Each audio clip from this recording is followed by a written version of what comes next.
헌재가 윤석열 대통령의 탄핵 심판을 인용해서 만약에 조기 대선이 치러진다면 또 가장 큰 변수 중에 하나가 바로 명태균 게이트가 될 수 있을 것 같습니다. 윤석열 대통령이 명태균 씨와 통화한 음성이 추가로 공개됐는데요.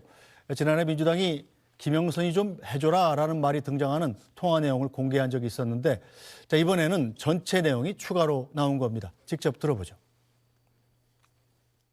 예, 명태균입니다. 공관위에서 나한테 들고 왔길래. 예. 내가 김영선이 경선 때부터 열심히 뛰었으니까 그거는 김영선이 좀 해줘라 그랬는데. 예. 뭐 이렇게 말이 많네? 하여튼 또 부탁드리겠습니다. 하여튼 내가 말은 내가 좀 세게 했는데. 네. 이게 누가 권한이 딱 누구한테 있는 그런 것도 아니고 내가 하여튼 처음에 딱 들고 왔을 때부터 야 여기는 김영선 해줘라 이랬다고. 대장님 고맙습니다. 김영선 진짜 열심히 했습니다. 거의 만 아니 명을. 내가 저기다가 얘기를 했잖아. 상현이한테 윤상현한테도 하고. 예. 근데 그러니까 아무래도 윤한홍 의원이 조금 불편한가 봐요. 윤한홍이가? 예. 왜냐면 본인이 좀 많이 불편해해요. 그래서 윤한홍 의원이 권성동 의원한테 얘기한 거고 다른 사람은 반대하는 사람이 없어요. 아니 권성동이는 나한테 뭐라는 얘기를 안 하고. 네. 윤한홍이도 특별히 나한테 뭐라 안 하던데. 김영선이 그냥 사선 의원에다가 경선 때도 열심히 뛰었는데 좀 해주지 뭘 그러냐. 그리고 알았어요. 내가 예. 상현이한테 내가 한 번 더 얘기를 할게.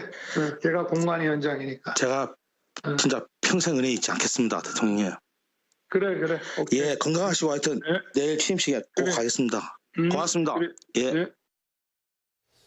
네, 관련 통화가 2022년 6월 보궐선거를 앞두고 이루어지면서 김영선 전 국민의힘 의원의 공천에 개입한 정황이 담긴 것이란 의혹을 사왔는데 여기에 대해서 윤 대통령은 지난해 11월 대국민 담화를 하면서 오히려 공관위원장이 정진석 당시 비서실장인 줄 알았다 이렇게 해명한 적이 있었습니다.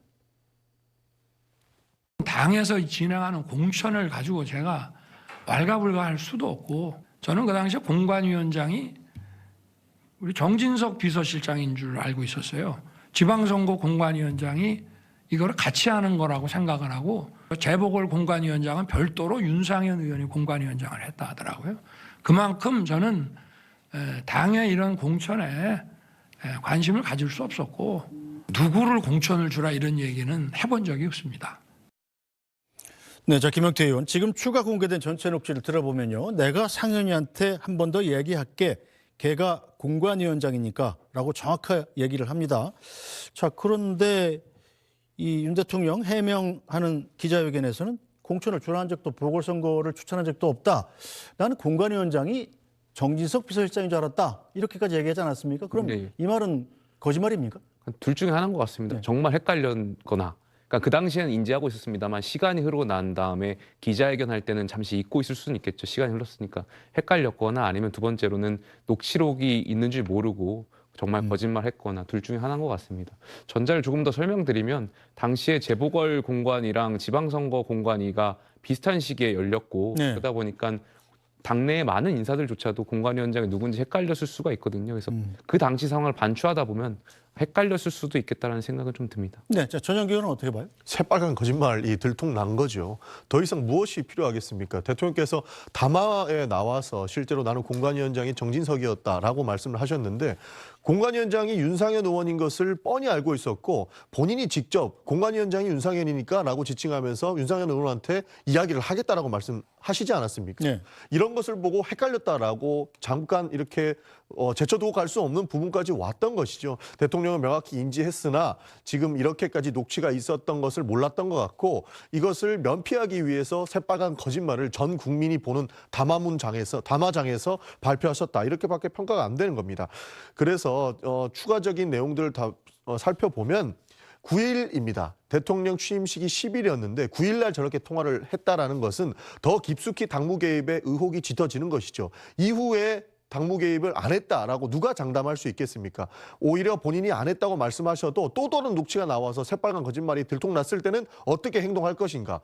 저희가 누차에 말씀드리지만 이렇게 거짓말을 밥 먹듯이 하고 계엄 상황까지 만들어서 국민을 버린 지도자는 단 1분 1초도 임기를 계속하셔서는 안 된다라는 말씀을 다시 한번 드리고 싶습니다. 네, 자, 최선호 논술위원. 어제는 또 김건희 여사와 명태균 씨의 통화 녹취가 추가로 공개되지 않았었습니까? 김영선 미뤄주라고 했으니까 뭐 믿고 기다리세요. 이런 내용도 있었고 네. 윤석열 대통령의 추가 녹취해 보면 당시 공관위원장이 윤상현 의원이었다는 것을 명확히 알고 있었던 내용인데 그 뒤에 해명은 또 달라졌단 말입니다.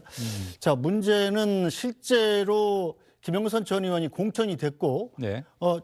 한 달 뒤에 곧바로 배지를 달았잖아요. 네, 예, 그게 문제가 되는 건 아닙니까? 그러니까 이제 시간이 이게 지난 2024년 총선이 아니라 그 대통령 네. 선거 직후인 2022년입니다. 타임테이블을 좀 정리해드리면 2022년 이제 3월에 대통령 선거가 있었고 그래서 취임이 5월 10일입니다. 네.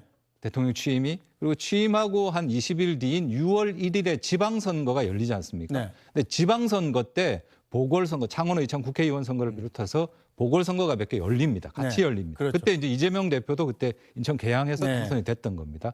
그러니까 그 공천을 놓고서 그 공천 확정하는 게 5월 10일 대통령 취임하는 날 취임식도 있고 공천 확정도 하는데 그때 이제 김영선 전 의원이 창원의창에 공천이 되는 거거든요. 그렇죠. 그 바로 전날인 5월 9일에 네. 아까 길게 들었던 대통령 통화가 먼저 있었고 그 대통령 통화하고 40분 정도 있다가 어제 나왔던 이제 김건희 여사와가 이른바 이제 콜백을 해준 거죠. 네. 여차저차해서 이렇게 다 정리됐고 밀어붙여라고 했으니 걱정하지 말고 계시라. 네. 라고 했고 그 다음날 그렇게 공천이 발표가 된 겁니다. 그래서 어제도 말씀드렸습니다만 첫 번째는 윤 대통령의 해명.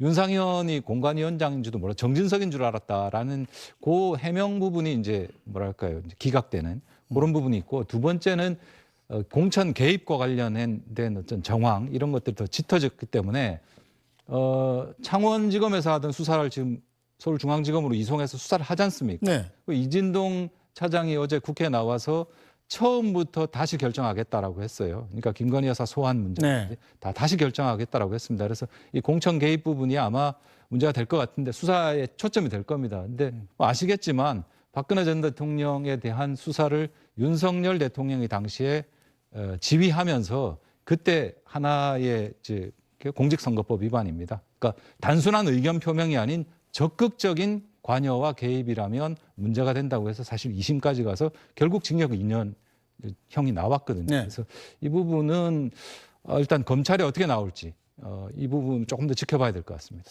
네, 이 통화에서 언급되고 있는 당시 재보궐 공천관리위원장인 윤상현 의원 이런 대통령의 이야기를 들은 적이 없다고 반박했습니다. 윤석열 대통령과 명태균의 대화 내용이 나왔는데 거기서 윤 대통령이 그거는 제가 김영선 의원을 공천 줘라 얘기를 들은 적이 없습니다. 그래서 이거에 대해서는 창원지검에도 제가 가서 진술했습니다. 그래서 그쪽 의견하고 들어보시면 금방 판명이 될 겁니다. 네, 윤상현 의원 대통령한테 김영선 전 의원 공천을 줘라 이런 얘기 들은 적이 없다 이렇게 강력히 부인하는데 어떻게 보세요? 근데 공천이라는 게요, 정말 뇌수술 같이 복잡합니다. 그러니까 네. 이게 국민들께서 보시기에 1 더하기 1이 2같이 이렇게 공천이 탁 어떤 정해진 룰에 대해서 수학적으로 이루어질 것 같지만 네. 사실 정량적인 요소와 정성적인 요소, 이런 정무적인 판단이 다 가미되기 때문에 이것을 수사를 통한다고 하더라도 정말 대통령의 어떤 그러한 윤상현 의원한테 지시를 했는지 조언을 했는지 그리고 실제로 그것이 어느 정도 반영됐는지를 증명하는 과정이 사실 굉장히 어려운 부분일 거라고 생각합니다. 그래서 아마 지금 상황에서는 또 관계자의 어떤 진술만 놓고 증거가 없기 때문에 진술이 굉장히 중요한 상황에서 조금 더 이건 지켜봐야 되지 않을까 개인적으로 생각합니다. 네, 자 민주당은 그렇기 때문에 검찰 조사가 제대로 이루어지지 않아서 특검이 필요하다 이런 입장인 거죠. 그렇습니다. 그렇기 때문에 특검을 해야 되는 것이죠. 이 사실이 어떻게 보면 윤석열 대통령과 김건희 여사를 정조준하고 있는 사실로 볼 수 있습니다. 기본적으로 명태균 씨가 뭐 홍준표 시장이나 오세훈 시장과의 관계만 있었다 하더라도 이 검찰 수사가 제대로 이루어질 수 있겠느냐는 비판들이 많지 않습니까? 그런데 이것은 저 시장님들을 떠나서 그걸 넘어서 윤석열 대통령과 김건희 여사를 정조준하고 있고 과거에 김건희 여사를 봐줬다라고 의혹을 받는 그 검찰에게 맡겨둘 수 있겠느냐 하는 그런 측면이 남았던 것이죠. 그래서 검찰만 믿고 맡길 수는 없는 것이고 검찰 일을 넘어선 특검이 이 사실을 밝히는 데 중요한 역할을 할 것이다라는 측면에서 아마 내일 본회의가 열리면 명태균 특검법이 상정이 될 것이고 통과가 될 것으로 저희는 전망하고 있습니다. 네, 최선원 노수련. 실제 대통령 부부 공천 개입 의혹에 대한 검찰 수사 어느 정도나 진척이 된 상황인가요? 그러니까 지금 그 창원지검에서 계속 명태균 사건 수사, 명태균 게이트에 대해 수사를 하다가 네. 이제 나머지 부분들은 다 자잘하다 이러면 좀 어폐가 있습니다만은 다른 혐의들은 다 이제 정리가 됐고 이 공천 개입 의혹 그리고 특히 이제 여론조사와 관련한 여론조사 조작 의혹 그리고 이게 기부 행위가 되는지 안 되는지 이런 쟁점들에 대해서는 이 수사팀을 그대로 지금 서울중앙지검에 보내서 서울중앙지검이 이제 여기서 다시 보겠다라는 거고요. 근데 이게 이제 크게 보면 윤석열 대통령과 김건희 여사와 관련된 공천 개입 뭐 이런 부분이 한 덩어리가 있고 그다음에 또 이제 국민의힘 입장에서는 이 사안이 좀 상당히 까다로울 수밖에 없는 게 이런 만약 이제 조기 대선이 벌어지게 된다라면 주요한 후보가 될 수 있는 오세훈, 홍준표 이런 네. 분들 이름도 계속 나오고 있지 않습니까? 네. 그래서 오늘 아침에 당장 이제 김한정 그 이제 오세훈 후보의 오세훈 시장의 어떤 후원자라고 알려져 있는 네. 김한정 씨에 대해서 압수수색이 들어갔지 않습니까? 이 이제 김한정 씨가 명태균 측에게 3,300만 원을 줬다라는 네. 부분과 관련해서 압수수색에 들어간 거거든요. 이런 형태로 검찰이 뭐 특검 압박도 있죠. 그리고 전체적으로 이 대선 국면과 맞물려서 검찰이 뭔가 명예회복 이런 걸 해야 되는 부분도 있어요. 그래서 이 큰 사안을 가지고 검찰이 어떻게 요리할지 검찰도 굉장히 고민스러운 상황입니다. 또 수사를 만약에 조기 대선이 열리면 네. 조기 대선이 열리는 그 와중에 수사를 했다간 또 이게 정치적인 그 논란에 휩쓰이기 때문에 시점을 언제로 잡을지 굉장히 고민스러운 상황이고 검찰이 본격적으로 움직이는 타이밍은 그래서 일단 탄핵 최종 결정 선고를 네.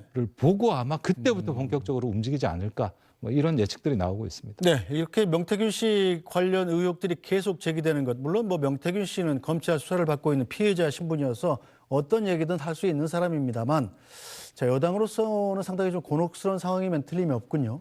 그렇습니다. 아까 논설 의원께서 잘 설명해 주셨듯이 앞으로 저희가 전국 상황이 어떻게 펼쳐질지 모르겠습니다만 아무래도 이 상황이 중도층에 분명히 영향을 줄 거라고 생각이 듭니다. 그리고 저희 입장으로서 만약에 정말 조기 대선이 있다라고 가정한다면 60일 안에 굉장히 짧은 시간이고 과거에도 서울시장 재보선 때 민주당이 생태탕을 여러 가지 이야기를 하면서 선동을 해왔던 측면이 있고 저희 당 입장으로서는 이것이 아직 사실이냐 아니냐가 명확히 밝혀지지 않은 상황에서 이런 특검이 이어진다면 또다시 정쟁용 선동으로 이어질 거라고 예상하고 있기 때문에 저희 당 입장에서는 동의하기 어려운 측면이 있습니다. 네, 반면에 야당 입장에서는 특검법이 도입되든 되지 않든 간에 이 이슈를 계속 제기하는 것이 이긴 거잖아요. 제기하는 것이 아니고 실체적 사실을 밝혀봐야 되는 것이죠. 앞으로는 더 많은 녹취가 안 나오겠습니까? 아마 명태균 씨의 황금폰과 관련된 내용들은 지속적으로 나올 것이고 그것은 결국에는 국민의힘의 관련자들에게 조준점을 두고 있을 것이라고 보는 겁니다. 기본적으로 이재명 대표를 향해서는 검찰 정권의 피해자라고 저희는 규정을 했는데 국민의힘은 사법 리스크가 있다고 계속적으로 선동하고 있지 않습니까? 네. 그렇게 규정을 하고 있는데 본인들을 정조준한 수사는 받지 않겠다면서 어떻게든 안 받으려고 하는 발악을 펼치고 있는 겁니다. 그 이면에는 결국에는 윤석열 검찰 정권이 있었다고 보는 것이고 그래서 그 검찰을 못 믿겠으니 특검이 필요하다는 것인데 본인들의 사법 리스크는 두려워서 받지도 못했다는 게 국민들이 납득할 수 있겠습니까? 저는 특검을 반드시 받으셔야 된다는 말씀 드리고 싶습니다. 오해가 있을 네. 것 같은데 제가 수사를 안 받겠다고 한 적이 없고요. 이미 저희 당 같은 경우 압수수색을 받았습니다. 네. 조금 전에 말씀드렸지만 공천 과정에서 증명하는 것이 수사 능력과 연결될 건데 오히려 특검보다는 저는 지금 검찰, 중앙지검이 하는 것이 더 잘 밝혀낼 수 있다고 생각합니다. 네, 자 최선원 교수님. 대통령실은 어제 오늘 잇따라 공개된 김건희 여사 윤석열 대통령 녹취에 대해서 별다른 입장이 없나요? 그렇습니다. 뭐 그냥 허무맹랑한 얘기다라는 정도로 여권에서 일반적으로 이야기하는 것 외에 구체적인 언급은 하지 않고 있습니다. 알겠습니다. 오늘 정치와 담야담 여기서 모두 마무리하죠. 김용태 국민의힘 국회의원, 전용기 더불어민주당 국회의원, SBS 최선호 논설위원과 함께했습니다. 세 분 수고하셨습니다.